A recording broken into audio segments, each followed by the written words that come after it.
Hey, it's me, Vicky Marie. Good morning, good afternoon, good evening, wherever you are in this crazy world we're living in. So, I just wanted to come on briefly to give you this update on this case that we're following, Anne Widdicome. I was really, no, what is wrong with the mainstream media, the disrespect that they show? When I've been watching Sky News, who've been quite good with their coverage of the Anne Widdicombe case, but they actually titled it The Widdicombe Murder. No, honestly, sometimes I'm absolutely breathtaken by the lack of respect from mainstream media, who are always slagging off the social media, aren't they? Oh, yeah, mustn't speculate, and then they speculate for an hour or whatever. But anyway, I just wanted to mention that because it really irritated me. And in fact, I'm going to send another angry tweet to Sky News. I bet they've got me down as, oh God, it's that woman again. Keeps tweeting, moaning about things. You know, when Sam Neill died, Sam Neill from Jurassic Park. So yesterday they had some expert on talking about films. She was supposed to be some cinema expert, and she's talking about Sam Neill in the Jurassic Park film.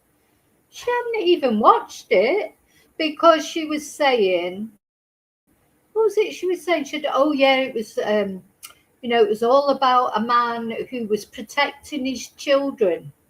He just had to protect his children from these dinosaurs. They weren't Sam Neill's children in that film. Sam Neill didn't like children. He didn't want children. And he got thrown into that situation with the children. They were the grandchildren, weren't they, of Richard Attenborough, who played the guy who brought the dinosaurs back to life. And I'm listening to her and I'm thinking, they weren't his children. She's going, oh yeah, they're just, story about a man trying to protect his children. So I did send them a tweet. I don't even know if they even read them or whatever. And I said, get somebody proper on who's actually watched the film. But God, I could have made a better eulogy for Sam Neill than her. Anyway, that really irritated me. And then this Widdicombe, all the time it's Widdicombe this and Widdicombe that. They've got no. Then they had Adam Bolton on the other day being disrespectful towards that. What's wrong with them? What happened to sort of proper journalists? Anyway, hey Mara, hello, it's good to see you. Have you been following this case, Mara? I don't know if you've been following this case. So this, of course, is poor Anne Widdicombe. And the more I think about this, I cannot believe that this has happened. Imagine you're 78 years old. This is so like the Nancy Guthrie case, really. You're 78 years old and has had a long, not only political career, but of course she's a TV personality.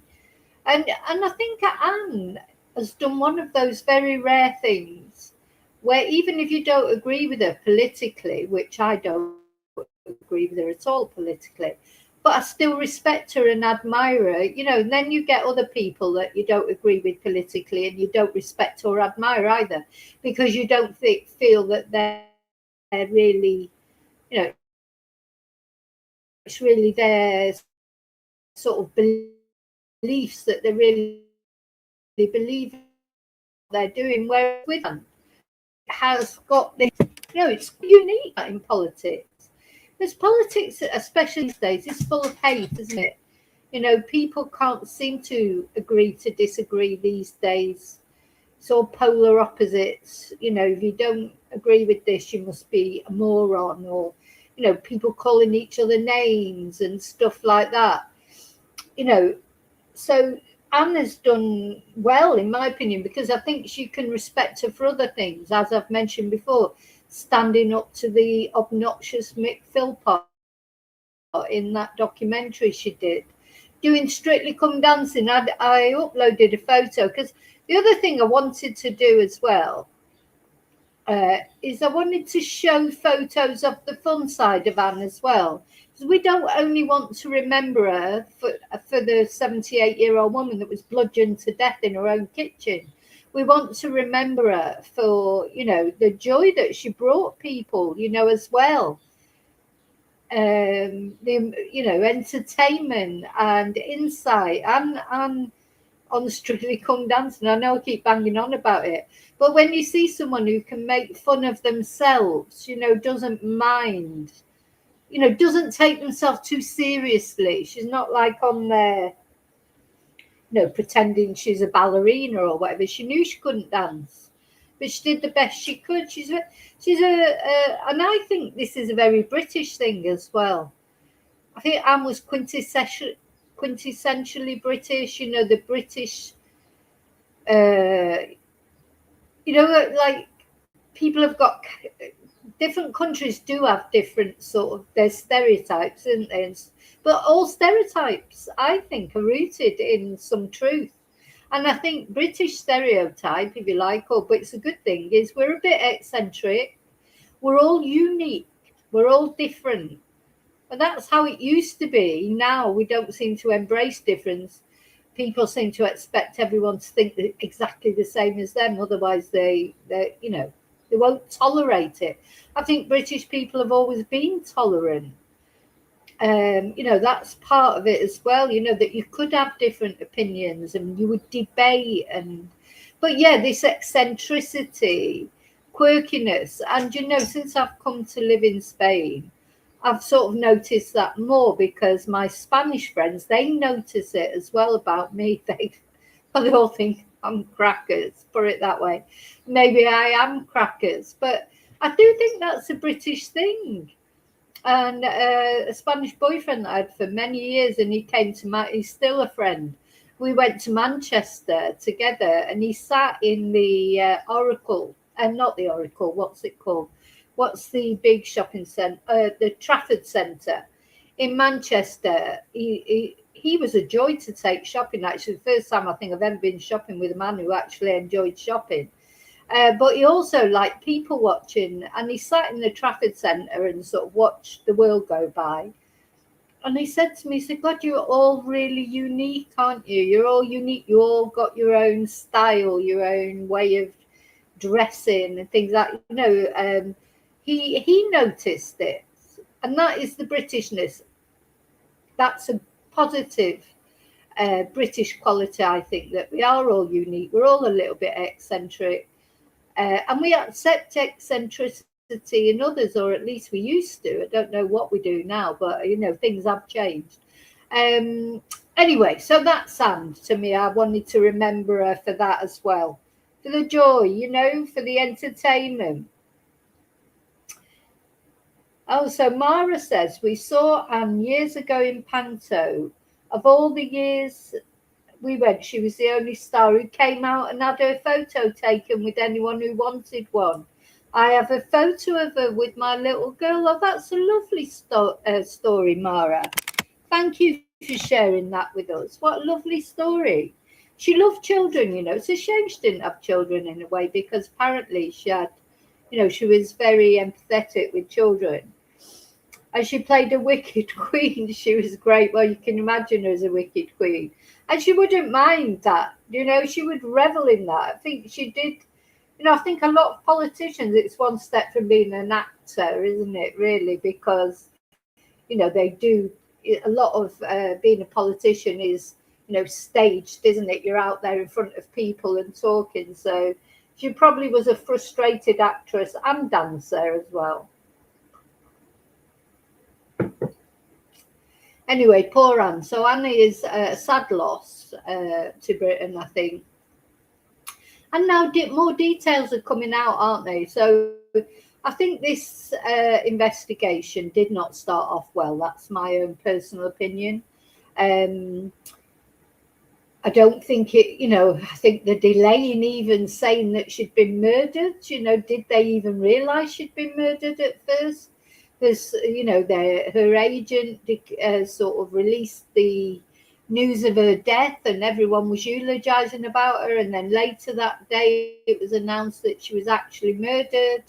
And then they had a suspect in custody. Then they had to release that suspect. Then they had another suspect. Then all along they were saying no evidence of terrorism. And then finally, yesterday, they decided, oh yeah, perhaps it was terrorism. Now, what we've got to remember is it hasn't been declared a terrorist incident.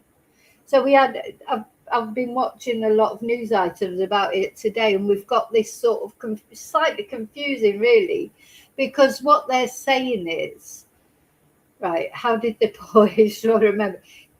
There are some connections with terrorist activities involved in the investigation, but it has not been declared a terrorist incident.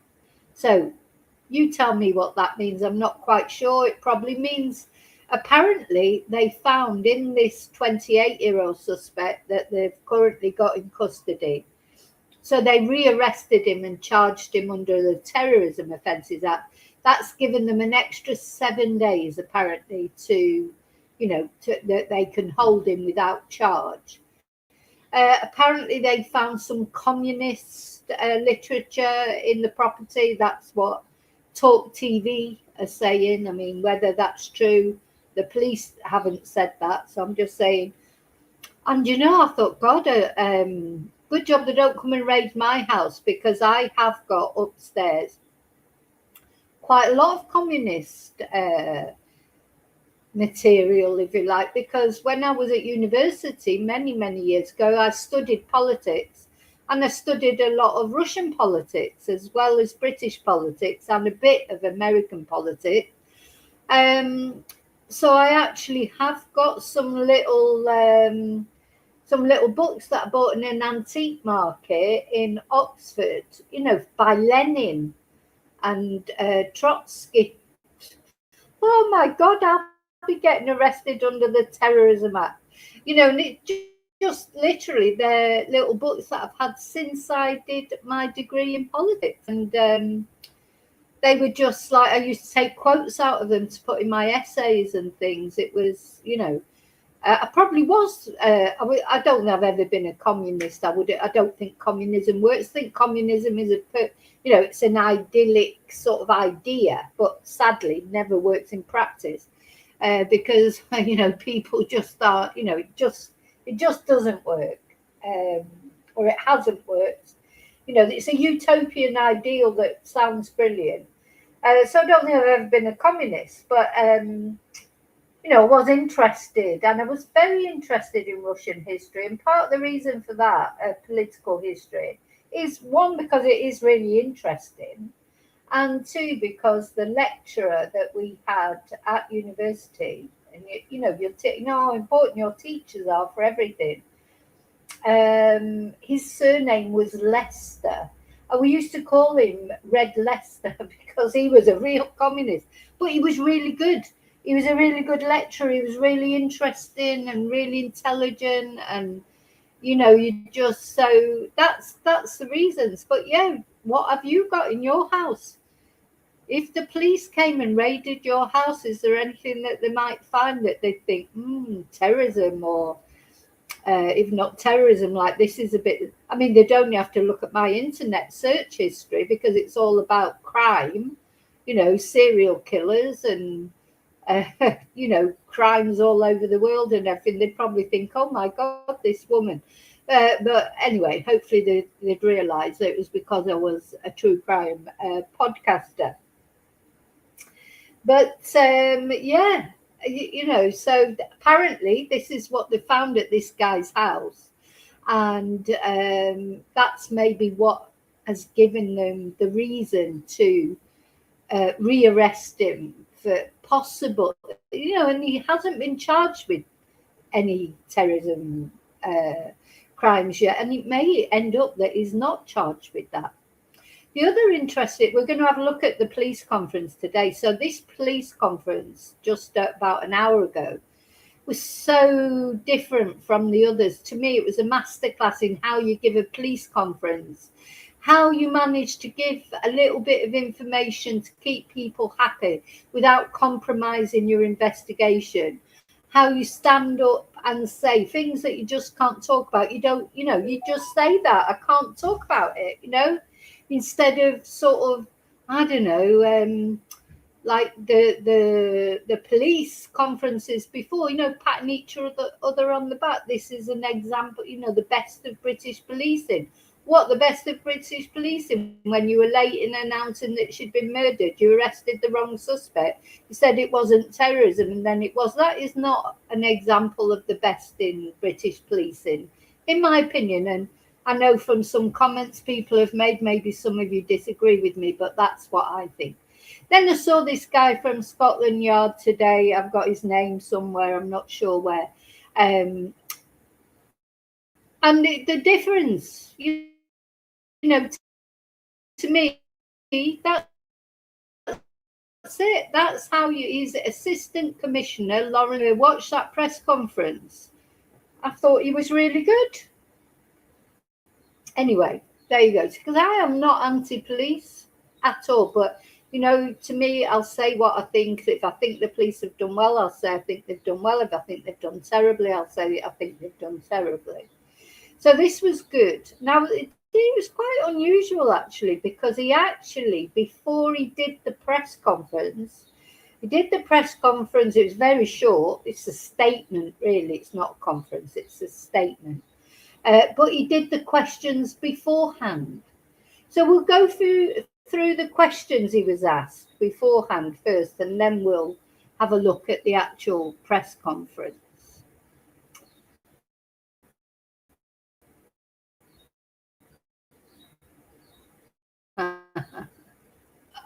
That's so cheesy, Mary. Yeah, Red Leicester.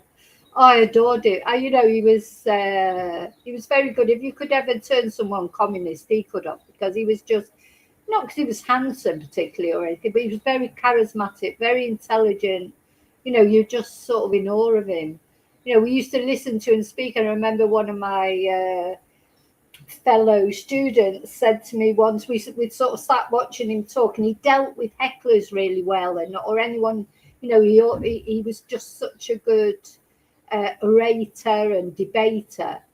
And my friend, he turned around to me and said, but he used to use all these big words, like, and we didn't understand most of it. And my friend turned around to me and said, I have no idea what you just said, but I agree with every word of it. And that was it. By the end of it, he just thought, yeah, I'm not sure what that was all about, because it was so highbrow. But yeah, it all sounded good to me. Anyway, let's have a look at this. So yeah, this sort of press conference, if you like, they did it sort of in a strange, what you might call a strange way round, where he did the questions first, before doing the actual, before reading the statement outside. But anyway.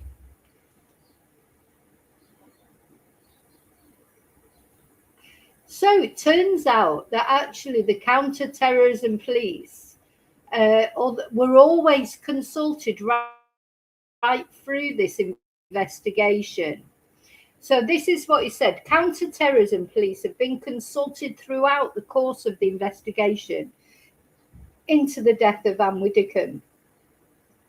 When he was asked if they could have taken over the investigation sooner, he said it was appropriate they took over at the stage they did yesterday.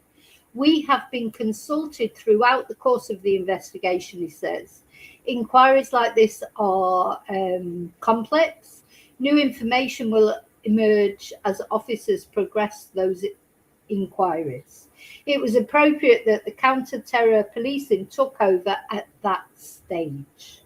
So there has been, of course, a lot of criticism of Devon and Cornwall police, but they responded to that. They said there was no indication it was politically motivated or terrorism related, which, of course, is, Reform UK have said from the beginning they thought it was politically, motivated. But of course, we don't know that yet. But I think the mistake that Devon and Cornwall police made was they should have just literally said, "We don't know." They made a big thing of it not being politically motivated or terrorist related, didn't they? They kept saying it over and over again. Really, what all they should have said is, at this stage, we don't know. I mean, that's it. They didn't know. So anyway, there you go. So then they were asked in this sort of backwards press conference where the questions came first. As he was coming to the end of his briefing and continuing to take questions from journalists, he was asked if Anne Widdicombe's appearance on Talk TV on the morning of her death might have motivated the attacker. I thought that was the day before. I thought her last interview on Talk TV was the day before, but anyway. But she did. She did an interview on Talk TV. I've tried to watch that interview again. You're watching it and you're thinking, is there something you think that somebody might have been sat at home and gone, oh, that's it, I've had enough, or I couldn't particularly see anything. She spent it defending Nigel Farage, more or less. Anyway, he says that is one of the lines of inquiry they will be exploring. It says she appeared on Talk TV on Wednesday morning at around 8 a.m. and police believe the veteran politician was attacked at her home at about 12:30 the same day. Yeah, what, on the same day that was? No, I don't think the timetable, the timeline has been really, officially given. So after he did that behind closed door briefing to media inside Scotland Yard, he then gave an on-camera update outside. And that's what we're going to look at. We're going to look at the full, here it is.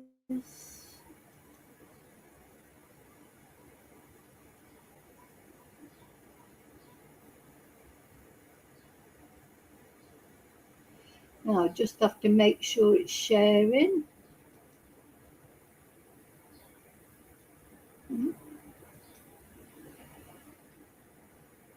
Yeah, I think you can see that. Let me know that you can hear it when I start playing it. Yeah, I agree, Mara. I've thought about it a lot today. I've thought about Anne, literally in her home in the middle of the afternoon. And apparently she was killed in the kitchen. So was she in the kitchen? He's just walked in through the back door. Did she hear a noise in the kitchen and go through and find him there? Did he break in? Did he knock on the door and did she let him in because she didn't realise the danger she was in? Now, the other thing that's sort of coming out is they're saying it was a targeted attack. He drove all the way there. That's a long, long journey. He drove there to murder Anne, didn't he? Or certainly to do some terrible damage. And something has brought that on. You don't just, I can't see that you wake up in the morning, one morning, just think, oh, I don't know what I'm going to do today. Oh, I know, I think I'll go off to Devon and murder Anne Widdicombe. That's just not. Anyway, apparently the police, one thing that they're saying as well is there was some degree of planning and preparation. I think that's how they put it. So they haven't gone full out and said, oh, it was a planned attack. They've said there was some degree. So anyway, let's see what the guy says here, the commissioner. And you'll let me know what you think. Why is it not playing?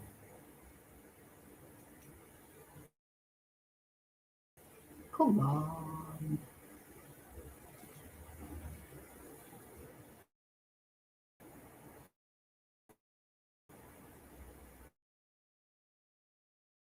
I've had to reach at work.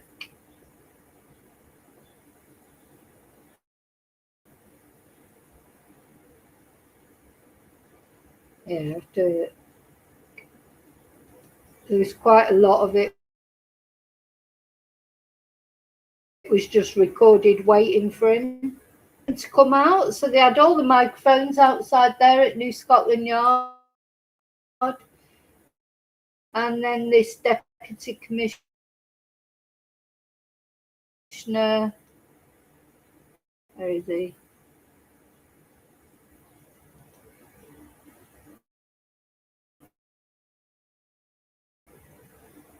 Wow.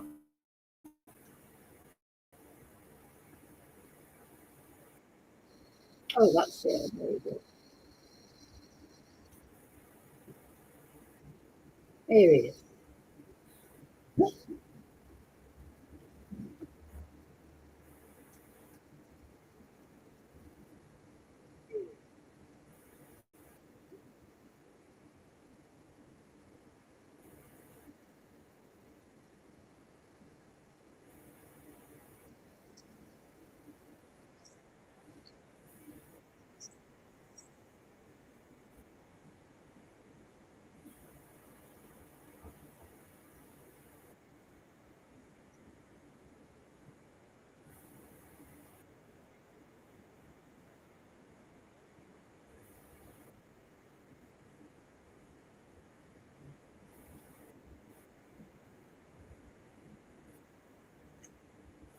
Right. Well, I don't think you can hear it. Hang on, I'm gonna have to stop sharing and come back to it. Sometimes it does that. I don't know why. Try again.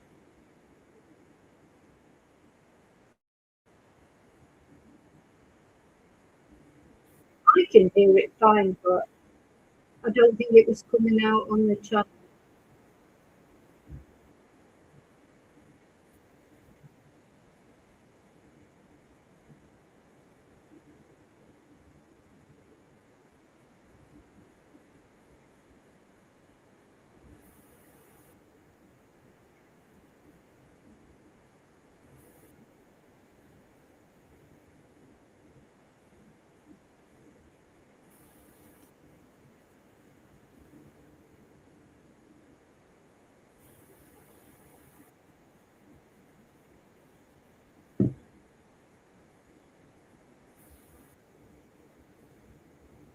Now you can't see it. Hang Our on. inquiries.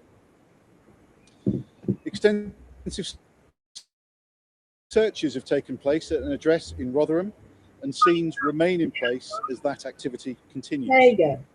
We have also been granted a warrant of further detention, which means the suspect can now be held for questioning for up to 7 days Put it under back the to the Terrorism beginning Act. now. He remains under arrest on suspicion of commission, preparation, or instigation of acts of terrorism, as well as on suspicion I'll of replay it in a murder. moment. This is a complex investigation, and there are multiple lines of inquiry that we are pursuing expeditiously, including digital forensic examinations. I am very aware of the significant levels of public interest in this case, given that Ms. Widdicome was such a high-profile political and public figure and familiar to many. I do not intend to address every bit of speculation we have seen, but I would like to use the complex and new information can emerge as officers progress their inquiries. And we intend to release further information when it's available and when it is appropriate to do so. So please allow us to do our job thoroughly and carefully. And think before sharing any unverified information. Your old lady in her own home. I was sure that conducted sensitively and considers the impact of what has happened. I would like to end by reassuring all of those who knew or knew of Anne Widdicome that our aim of justice for her and her family. So please, if you have any information that you think might help us with this investigation, please contact the police. Thank you very much. Today, it's like I've tried to say hi to you, Louise, about 3 times, and there it's finally gone through. Oh, I was trying to put a message saying hi, Louise, and it kept saying internet, blah blah blah. Now, I want to play it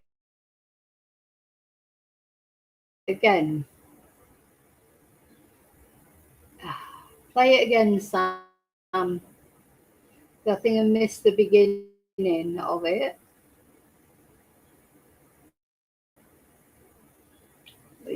So,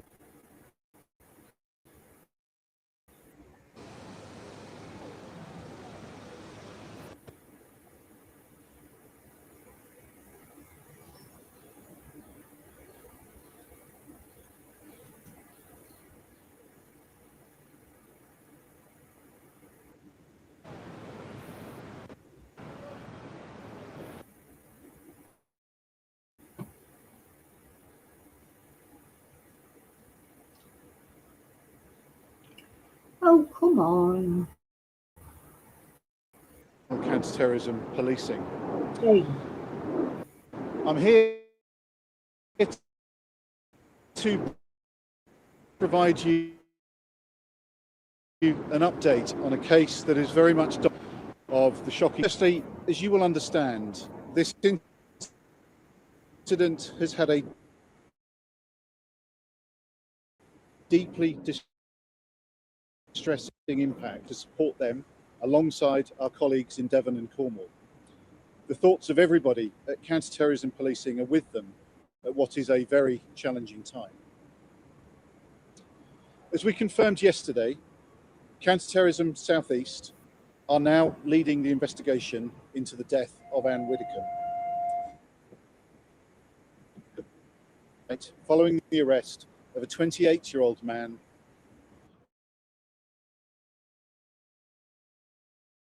on Saturday in South Yorkshire.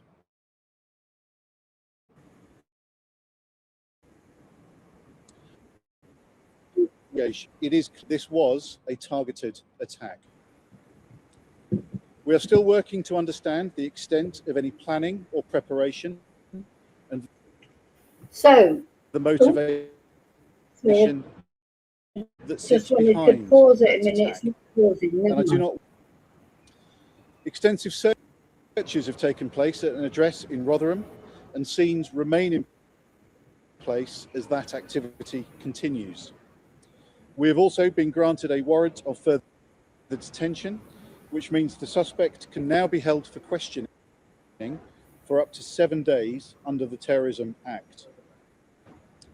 He remains under arrest on suspicion of commission, preparation, or instigation of acts of terrorism, as well as on suspicion of murder.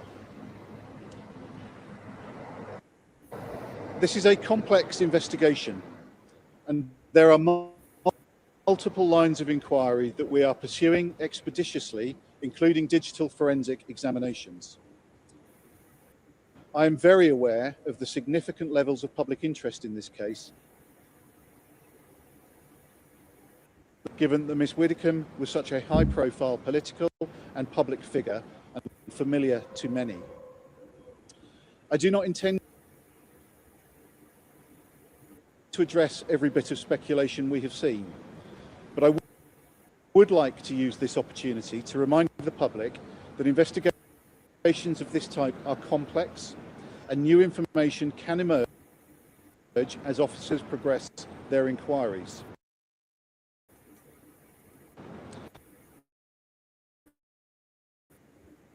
And we intend to release further information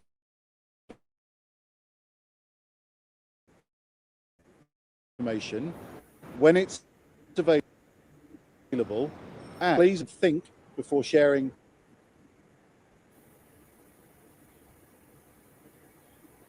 any unauthorized information. It's a murder investigation following a brutal attack on a 78-year-old lady in her own home. I want to ensure that our work is conducted sensitively and considers the impact of what has happened. I would like to end by reassuring all of those who knew or knew of Anne Widdicome that our excellent teams of investigators are working incredibly hard with the aim of securing justice for her and her family. So please, if you have any information that you think might help us with this investigation, please contact the police. Thank you very much. So, yeah, don't you think that that was so much better than the previous press conferences that they've given? It just, to me, it was just like streets ahead of the other police conferences. He gave what information he could give without, and then said things that he could, was certain, telling us what he couldn't say, and just that's all I think the public expects. I don't think the public expects the police to tell them everything that's going on in an investigation. Now we're not that stupid, but they want something, I suppose, some sort of information and correct information. And I thought that was a very good press conference. I really did. So, let us do our jobs. And we want them to do their jobs. The thing is as well, and I keep saying it though, I think the police have got to remember social media is here to stay. There's no point in trying to wish it away or think, oh, well, all these social media people saying this, that, and the other. And to me, the mainstream media does more speculation than anybody. There's no point in trying to pretend that it doesn't exist. It's here. You've got to use it in a good way. You can use it in a good way. Social media has helped solve cases. Gabby Petito in particular. Her body wouldn't have been found if it wasn't for bloggers who were going making social media posts and things. Sometimes social media does bring in tips that help it with cases. It's not all. I know that there are some. Sadly, there are some social media podcasters. That you think, God, I wish you wouldn't do that. But in general, it's here to stay anyway. It's not going to go away. You're not going to be able to just remove social media. So, yeah, it's time to use it. You want the tips. You want the tips from social media. You want, when you're looking for a perpetrator or trying to gather evidence, you want social media to share out the information that might help to bring in the tip that cracks the case. When people are missing, it's like with Nancy Guthrie over in America. She's still not been found, and then people are having a go at social media. But they're at least, keeping her name out there. 6 months later, nobody knows what happened to her. And then the police, particularly the sheriff and even the family, coming down hard on social media people who are trying to keep her name out there at least. And yeah, they do make money out of it. They do, because that's how social media works. That's how YouTube works. The streamers go out there and people send them money. That's just the way it is. What you're going to do, stop that happening. You can't, you can't turn back time, and like social media doesn't exist. Anyway, yeah, so he made those comments. I think another thing he said in the question and answer beforehand was he wasn't ruling out the fact that the TV appearance might have something to do with it. That's all you have to say. if he either doesn't know if the TV appearance ended just before she was murdered instigated the attack, or if he's not sure if that's what instigated the attack, or he knows that it was, but he doesn't want to say because it might compromise. But all he has to say is that, you know, there's a possibility, but we don't know that. You know, you don't have to give everything away, but to still answer a question honestly. Anyway, that's in my opinion. Then they, on Sky News, they had this guy who's they refer to him as a police commentator, whatever that is. I thought he was quite interesting what he had to say. You know, he was giving his opinion on what it all means. So let's just have a listen to him.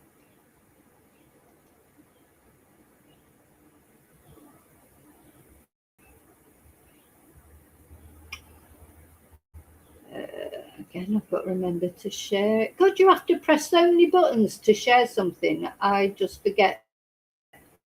There you go.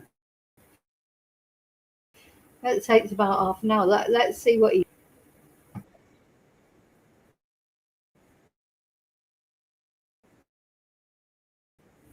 Let's go now to police commentator Graham Wetton. Graham, you've heard those lines, hack, and the planning behind that motivated the attack. What's your reaction to that? Well, I think we're getting some more clarity from the investigators now. So Mr. Taylor's the head national lead on counter-terror. Counter-terror police have taken the primacy now in the investigation. He also mentioned there that it's not yet being treated, I understand anyway, as a terrorist incident, but there might be some terrorist type offences. So it's almost like it's falling between the two there, not being declared a terrorist incident as yet, but that may change, as we've seen with the primacy of the investigation. But he is instigation of terrorist offences. That's one of the offences the suspect's been arrested for.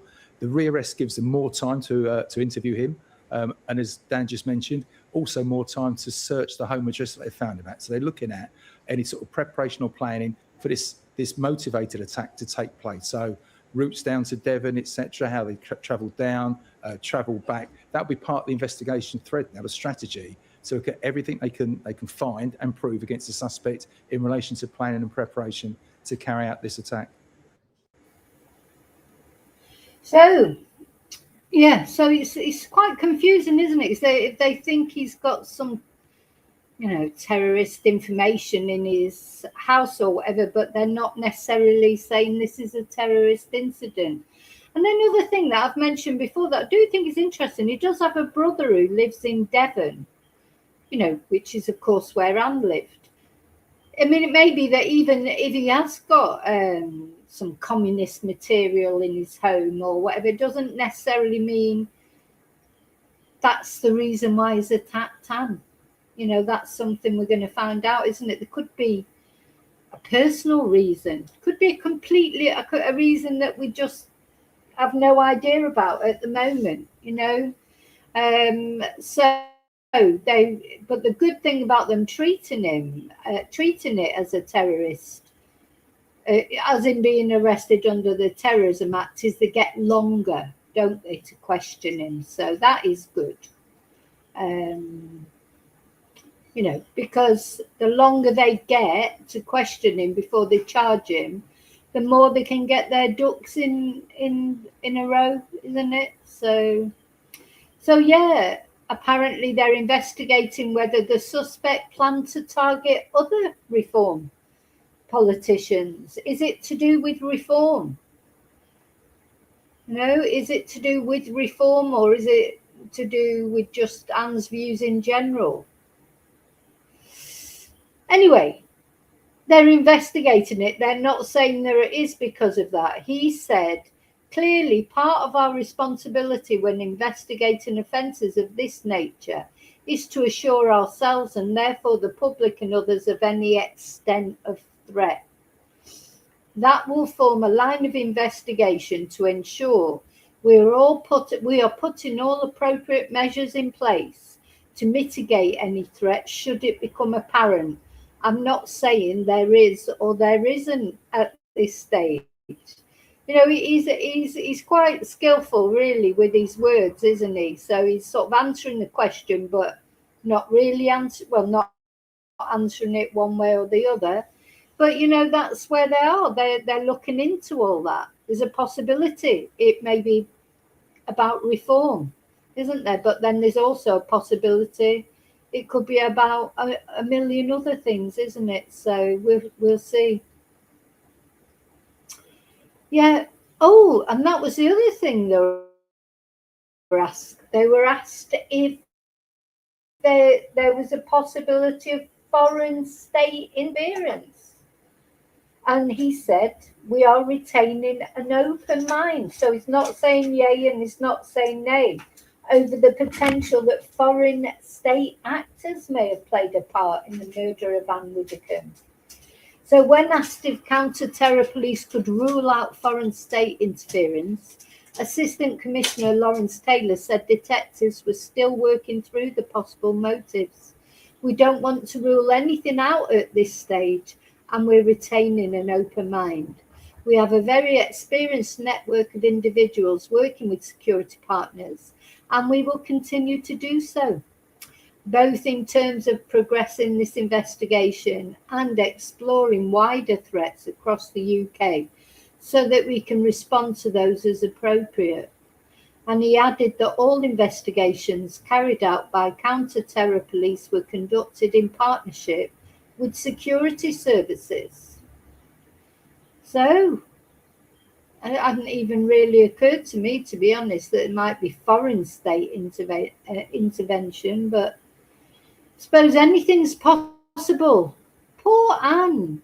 You know, I just, honestly, it's breaking my heart, this, for Anne, because, you know, I'll say politically we weren't aligned, but at the end, I think really what's at the bottom of all this, politics aside and even, you know, terrorism aside, this is an old lady an elderly lady. I mean, she'd probably go mad if you called her an old lady. I bet she won't be happy with that at all. A mature lady, let's say, 78 years old.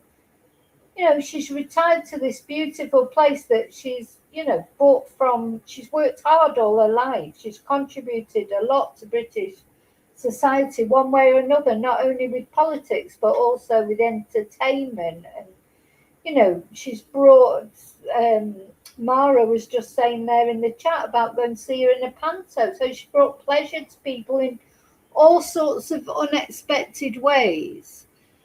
And there she was, just in her own home that she'd, you know, retired to, living alone there with her cat. And she was bludgeoned to death in her own kitchen. That, to me, that's what's terrorism or no terrorism or whatever the reason. To me, that is, you know, it's like a case of elder abuse, isn't it? You know, it's like if somebody of 78, you get to the ripe old age of 78, all the things that life throws at you, she won't have had, you know, a simple life. Nobody does, do they? We've all, you know, that we go through in our lives. And then you get to be older, you're supposed to be relaxing, you're supposed to be in your golden years. You know, all drama behind you, and she gets bludgeoned to death in her kitchen. It's just foul, I think. Just, you know, and when we saw that suspect, great big hulking guy, you know, what a man, eh? What a man, 28 years old, you know, big, strong, and he's gone and done that to this little old lady. How could you do it? How could you do that? You know, you've got to be something wrong with you, really, because, you know, he didn't even know her, or as far as we know, he didn't even know her. So, and to, you know, feel all that hate, I mean, what strikes me as well is that long journey he had from Yorkshire to Devon. He had a long journey. He had every opportunity to stop and turn around. You know, hi Darren. Yeah, he had every opportunity in the 4-hour journey that he made to come to his senses and to think, oh, hang on a minute, what am I even doing? I'm going to kill this little old lady. So, you know, what sort of person can hold all that anger all that time? And then he came back home, and apparently, we saw the video of him putting the bins out 3 days later, like as if nothing had happened. Yeah, mustn't forget the bins. Yeah, I've just murdered an old woman. But yeah, must get the bins out. Apparently he ordered pizza. You know, he was just like carrying on his life as if he hadn't just taken a life. I mean, how could you switch off from that? You know, I mean, we don't know what the scene was. You know, did Anne walk in and find him there in the kitchen, or was Anne in the kitchen and had she just left the door open maybe because it was hot, wasn't it? But we don't know. But at some point, he's raised that wooden stick he took with him. He's raised it and bludgeoned an old lady over the head. She was probably cowering in front of him. They've been giving she made having a go at him. I bloody she was having a go at him. But then to come back, how are you even sleeping at night? How could you eat a pizza? No, just like, wouldn't that just, this is the difference, isn't it, between normal people and people who are either evil or they're bloody possessed or something.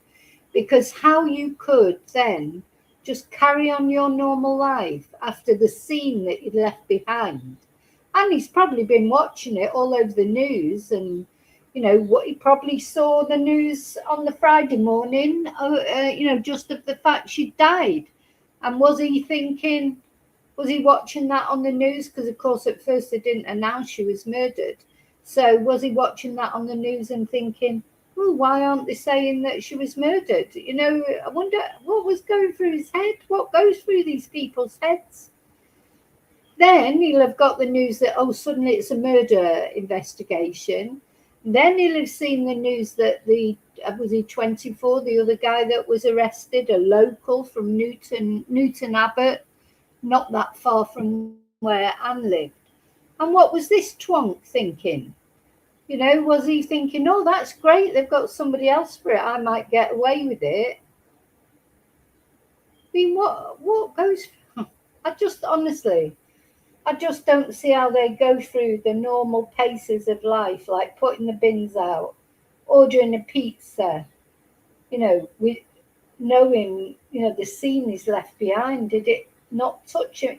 You've got to be really detached, haven't you, to what sort of a level of detachment that you can just switch off, disconnect from murdering someone so brutally as that as well, with the stick and the blood that there would have been and this, that and the other. What sort of person is he? Just, they talked in the beginning about maybe had learning difficulties and this, and he was struggling to get over the death of his father before Christmas, but all of us go through bereavement, don't we? And lots of people have learning difficulties. They don't go around murdering old ladies, do they? So now we'll find out, had he been radicalized in some way? No, this is all for us to find out, isn't it? Anyway, well, I just wanted to give you that update. I am going to be watching the football tonight, Spain playing France. Obviously I sort of want Spain to win, but in a way I don't want Spain to win, because that mean if we win, if England wins tomorrow against Argentina, we'll be playing Spain, and then it's not nice to sort of living in Spain. I don't know. So I sort of hope that France win, really, because I won't feel if we do get through to the final, which of course we will. I probably won't feel so bad about beating France as it would feel about beating Spain. I can't want Spain to win against England. It's impossible. So anyway, that's for you football lovers out there. You'll all be watching that, I suppose. It'll be a good game, hopefully. So that's the latest about poor Anne. Rest in peace. Well, she won't be resting in peace yet. Anne will be resting in peace when this horrible person is charged, convicted, and locked away forever. Then she might rest in peace, but she won't be. She'll be going mad, I think, at the moment, wherever she is. She'll be like really sort of angry because she had a long life still to live, even though she was 78. Her mum lived right into her 90s. So she, genetically, she had a good chance of living a long life. So, it wasn't her time to go, and she was still being productive. She was enjoying taking part in podcasts and this, that, and the other. So, she was having a productive life. Fingers crossed, Louise, for justice for Anne. I'm sure that there will be justice one way or another. But of course, justice is great, but it never brings these people back, does it? It's a shame. But it's cold comfort, isn't it? Justice is cold comfort. Makes it feel like at least somebody's been held to account for the terrible thing that they've done. I'll see you really soon in the next video, which will probably be tomorrow. And any updates about Anne. There's some other things I'd like to update you on. Oh, look, the dog's coming up. Hello, I'm just about to finish. Not yet. When she knows I'm just about to finish. Soon as I say I'll see you really soon in the next video, she comes up, she knows, she's nearly finished. And until I see you again, as always, may your God go with you. Thank you so much. Please leave your DNA on the like button, on the subscribe button, and don't forget to press notifications. Bye.